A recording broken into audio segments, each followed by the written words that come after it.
Welcome to Everything Casual, bringing you original football casual videos from the golden era of the 80s and 90s, right up to current day. Football away day stories and historic clashes between football firms. Subscribe so you don't miss out.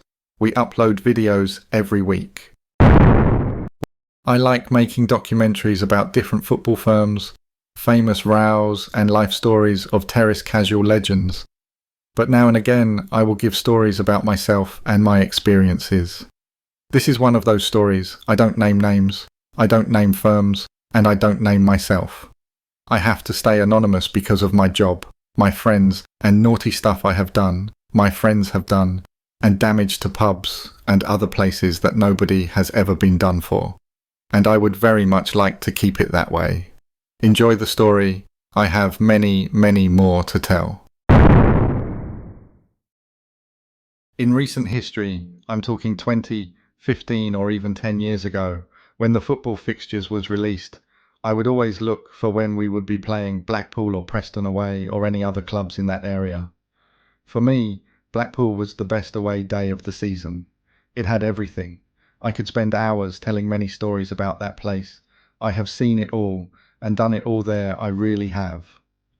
It's really sad to see what it has become now, an absolute dog hole. Don't get me wrong, our bed and breakfast digs were always disgraceful, but we didn't care, it wasn't important, you was hardly in the room, but now all the famous pubs are either closed or boarded up. Blackpool always attracted big numbers. We would always take 2 coaches of top lads minimum. Everyone would come out the woodwork for that trip, and then you had all the shirts and hangers-on, friends of friends who just fancied a naughty 2 days away. Some of us would make our way there on the Friday afternoon after work, trying desperately to finish work early so we could get away. The older and married lads would always make their way on the Saturday morning and meet up with this there. If you listened to my last story, I said that it was so difficult for us book rooms at Butlins for just all lads. It was always the same at Blackpool. The B&B landlords didn't want groups of us staying either, so it was always difficult finding a place. Most of the time we had to pay over the odds and hand over all the money up front. I never, ever went looking for a row, to be honest. In Blackpool I just wanted to drink, party hard and try and pull a bird. But that place is a hotspot for other firms, stag nights and hen do's, so you are always going to cross paths with people. Before you know it, you are in a 20-man brawl. You've got to give it to the Blackpool firm, every single week, without fail firms, with the big turnout land on their patch and want to turn them over, every single week. And not to be disrespectful, but Blackpool have never had the biggest of firms. They are game but very small numbers, so I'm guessing they have had a few hidings over the years.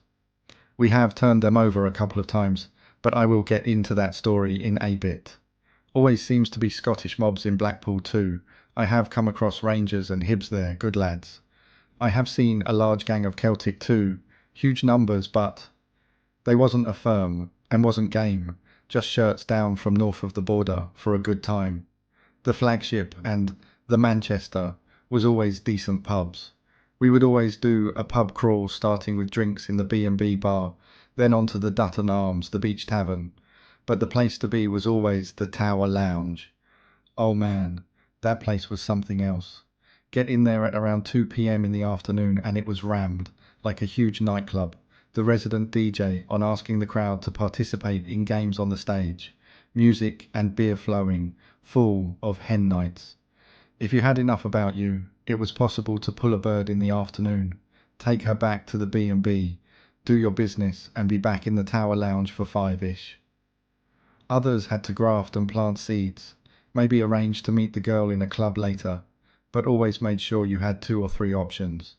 If your mates were having a bit of success with grafting, this could wind up other gangs of lads, and sometimes this would be a trigger for a fight to break out. Because we had such a large number of faces with us, we didn't really worry about other stag nights or gangs of lads. We wasn't arrogant, but we done what we wanted, but trouble was always lurking. Every firm has an idiot, a liability, not a member of the core group, not one of the faces or youths, but it's always a shirt that thinks he's a casual. He won't wear civilian clothes because he doesn't want people to think he's just a shirt. So he will probably be wearing some fake Stone Island gear. They are hangers-on and an embarrassment. Sometimes we bring them along just to boost our numbers up.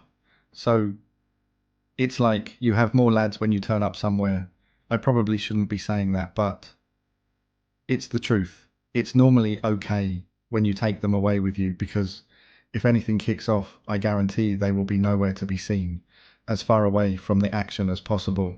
So there's little chance for them to embarrass you, unless they get spotted running off, and then that affects the firm's reputation.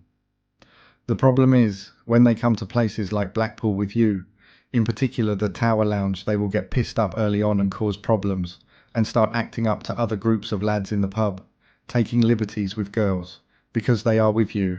They give it loads because they feel protected. They are not familiar with any casuals code. It's never been ingrained to them. They don't know how to act socially. Yes, us lads are naughty, but we have something called situation awareness, and don't take liberties. Not all of us anyway. The lad who came with us seemed okay when he was sober. I had only met him a couple of times before, but hadn't really spoke to him. I had noticed that he had gone from wearing our football team shirt to wearing fake designer gear. His way of trying to get in with us, he sort of hung around like a bad smell. At our last away game, we were all rounded up for a police escort outside a pub, and he had left his mates and run over to us to join us in the escort, so people would think he was part of the firm. I clocked that too. But remember, I am just a young-ish kid at the time. I was nobody in terms of rank and hierarchy, so I kept my opinions about it to myself. But I was aware of what he was doing, and how he was trying to get in with us. I was surprised one of the more senior faces hadn't pulled him up for a chat. But maybe they were happy he had joined the escort, because it looked like one more lad we had. And when you show up on away territory, a show of numbers is everything. Maybe nobody said anything because this lad was a workmate of one of the senior faces, and he had vouched for him. God knows.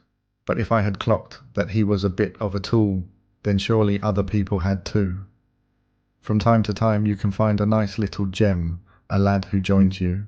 A friend brings him out the blue, never been with the boys before, but knows how to dress, knows how to behave, and when it kicks off they are handy with their fists.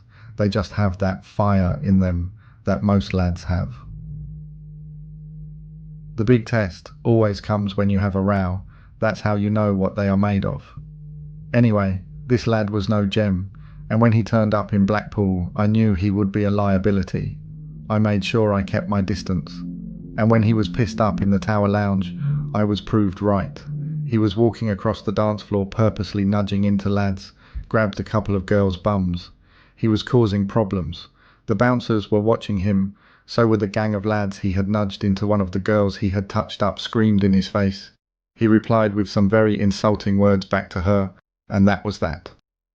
Or, so I thought. Casuals have got a bad reputation, wrongly placed on us by the media. Believe it or not, we do have a code of morals. We don't bully people, never attack shirts, certainly don't go around touching women up in clubs. People don't realize all this. They just think we are thugs. But it's not like that at all. I'm not saying we are angels, but for the most of it, we get into fights that have been pre-arranged against like-minded people, have our row, and hopefully everyone gets home safe and doesn't get nicked. That's it. So, this divvy was acting way out of line, and all eyes were on him. Not from any of our lads though, they were too busy having a good time. Dancing and talking to girls, most of them drunk by this time. And I remember being annoyed that by the state they were in, they wouldn't be making out to a club later on. They would be tucked up in bed fast asleep within a couple of hours. And it was still the afternoon. It always happened with the younger, inexperienced lads. They burned themselves out. The old senior faces were fine and knew how to pace themselves.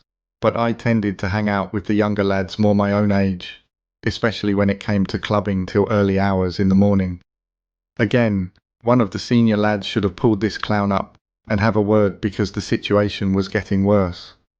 The same girl whose bum he had pinched was now talking to a group of lads on a stag night. There was about 10 of them. They all had matching t-shirts on with their names on the back, along with the words, "Bristol Boys on Tour" on them. The girls started kissing one of their lads and her mate was snuggled up to another one of the lads. Not hurting anyone, looked like they were having a good time. Fair play, crack on. Tension was mounting though because one of the lads he had nudged on the dance floor had gone and told what looked like the group's top lad. What had happened? The guy looked angry and they all came over to us. Their lad was a big guy and he had the bottle to come over to us lot. To confront the divvy, they traded insults, then punches were thrown. The bouncers was on it straight away as they had been watching from afar. They separated them, and to be fair didn't throw anyone out. Probably because it was just handbags. But they did pull up our lad and warned him to behave, otherwise he would be thrown out.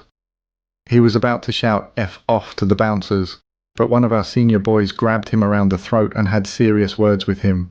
To him he was embarrassing himself, and that he needed to calm down. He promised the bouncers he would sort it. In the background, a few of our lads had a chat with the Bristol Stag Night group, basically telling them they had took a bit of a liberty coming over to us and throwing a punch at one of our lot, but appreciated our lad was out of order. It had all died down and everyone got on with having a good time. But it wouldn't be too long before it all flared up again big time. But for now, everyone was in good spirits. The older lads taking the piss out of us younger boys for drinking Alka Pops.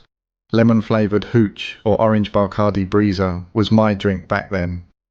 Or I would be on double vodka and Red Bull. The senior faces could never get their head around us drinking stuff like that, and normally laughed us out the building. They would stick to their pints of lager, but in the tower lounge, they would give you pints in plastic glasses. Your feet used to stick to the carpet in that place. I can still remember that. Most of the younger lads were struggling at this point, and on their last legs, I was still hopeful that, if they went back to the B&B soon, have a kip for a few hours, they would still make it out to a club tonight. A couple of weeks before I had spent almost a week's wages on new gear, black leather Patrick Cox shoes, and some Armani jeans, and I was keen to get changed and show off my new garms ready for a night of clubbing. I always got the impression that the main lads of the firm saw me as the leader of the young lads, and there was talk of starting a baby squad with me being the top lad and leader of the youth. But the truth is, we just didn't have the numbers to form a young firm. On a normal game, there was probably about 5 of us. On a big away game like a Blackpool, we would get 9 or 10 maximum. And out of the 10 ID, say only 4 of us were proper dressers, and had enough about us to actually row properly. The other lads had the right heart and intention, but would get seriously hurt if they came up against a strong firm, like the Soul Crew or the Zulus. So starting a youth firm was a no-no, but it made me feel good that I would have been chosen to lead if it was ever formed. It started getting a bit rowdy and silly again.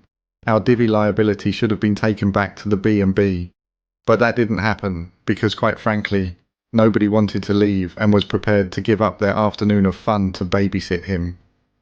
This would come back to bite us in the bum. I knew it. I could just feel it. He started getting agitated and was shouting that it wasn't fair that the bouncers had blamed him for the scuffle. He also wasn't happy that one of our main lads had grabbed him and warned him. He went for another walk around. I kept eyes on him. It looked like he was making his way towards the Bristol lads. They saw him coming and watched as he approached, but then he must have bottled it. Surprise, surprise. Because he made off in the opposite way towards the bar, got himself a drink, and started to walk back towards us. Out of nowhere, the gang of lads he had nudged into earlier barged right into him and knocked the drink out of his hand. Another lad pushed him from behind. Luckily for him, 3 of our good lads were standing near to the bar in close proximity. Without thinking, our lad smacked one of them, landed a couple of punches and knocked him out. The other 2 were wrestling with the other lads. More of their lot emerged from the shadows and jumped in. At that point, we all saw what was going on. Ran over and jumped in. Punches flying everywhere. It was like something out of an old Western movie.